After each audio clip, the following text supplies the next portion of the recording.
Bonjour, dans cette vidéo d'exercice, on apprend à simplifier une expression. Je vous conseille de voir les deux vidéos précédentes, vidéo de leçon, je vous mets le lien qui est ici, de manière à comprendre chaque point de la vidéo.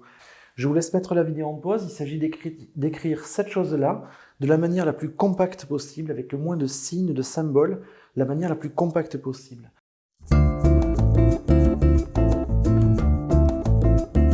C'est bon? Allez, on regarde ça. Donc déjà, première chose, moi quand je vois ça, là, c'est trop compact, il y a trop de choses collées, j'ai beaucoup de mal à réfléchir. Je vais le présenter d'une autre façon et je pense que ça pourrait vous aider. Vous allez voir. Ça va consister à mettre un grand espace devant les opérations faibles. Les opérations faibles sont les additions et les soustractions. Et de coller tout ce qui est opération forte, c'est-à-dire multiplication, division. Vous allez voir, je mets en accéléré. Voilà, je ne sais pas si ça vous fait comme à moi, mais là, d'un seul coup, j'y vois plus clair. Je me rends compte que j'ai des blocs qui sont bien séparés et que je dois traiter à part, les uns des autres, un peu comme s'ils étaient indépendants, comme s'il s'agissait d'autant d'exercices séparés. Et chaque bloc, finalement, est simple. Regardez. 1 fois 7, d'après la vidéo précédente, ça fait 7a. Plus 3, je ne peux rien y faire. Moins 7b, je ne peux rien y faire. Moins a, c'est moins 1a, c'est la même chose.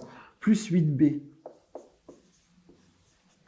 Plus, alors là, je vais le faire en deux fois peut-être. 2 plus 3, ça fait 5. Donc on a du a fois 5. Je vous rappelle que quand il n'y a rien devant, c'est qu'il y a une multiplication. Hein. Moins 4. Plus b fois, alors ça je peux le calculer, 12 moins 3 fois 4, alors 3 fois 4 ça fait 12, 12 moins 12 ça fait 0. Ok. Alors déjà cette ligne est beaucoup plus simple si vous regardez que celle-là. Hein. Alors maintenant je vais essayer d'arranger tout ça. Déjà par exemple, je vais essayer de voir un peu quelles sont mes familles. Hein, je vais mettre des couleurs. Alors en bleu je vais mettre la famille des A, en rouge famille des B et en vert famille des constantes. Famille des A, où est-ce que j'en ai? J'en ai là. Ça, c'est la famille des A. Là aussi. Là aussi. Et c'est tout. Après, en rouge, famille des B. Famille des B, j'en ai là. J'en ai là.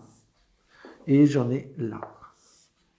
Et famille des constantes, c'est la troisième, c'est ce qui reste. J'en ai ici. Et j'en ai ici. Donc déjà, ce qu'on remarque, c'est qu'à l'étape suivante, je vais pouvoir facilement calculer pour les familles des constantes, plus 3, moins 4, ça va faire moins 1. Donc ça, je peux l'écrire directement, je vais l'écrire ici, moins 1. Pour la famille des A, je vais pouvoir rassembler un peu une partie. 7A moins A, je vais pouvoir dire que ça fait 6A. Déjà, ça va simplifier un petit peu. Et à côté, je vais arranger ce truc-là. Plus A fois 5, ça fait plus 5A.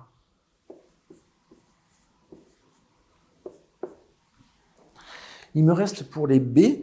Alors pour les B, j'ai moins 7B plus 8B. Ça nous fait donc plus 1B.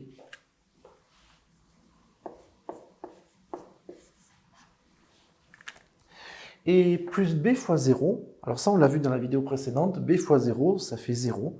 Donc, pas besoin de le réécrire. 0 dans une addition n'intervient pas. Donc, je me retrouve à ce stade-là bien avancé quand même. Bon, il me reste un tout petit peu de travail à faire. Donc, 6A plus 5A, ça va nous faire 11A. Plus 1B. Ben, 1B, on ne l'écrit pas, on l'a vu dans la vidéo précédente, on écrit B tout simplement. Donc, ça va nous faire du plus B. Et les constantes, elles ne vont pas changer. Moins 1. Ce qui me fait un résultat final qui est 11A plus B moins 1. Voilà, j'espère que cette vidéo vous a plu. Abonnez-vous à la chaîne, bien sûr. Hein, c'est important pour avoir des notifications pour les vidéos qui sortent, les dernières vidéos qui sortent.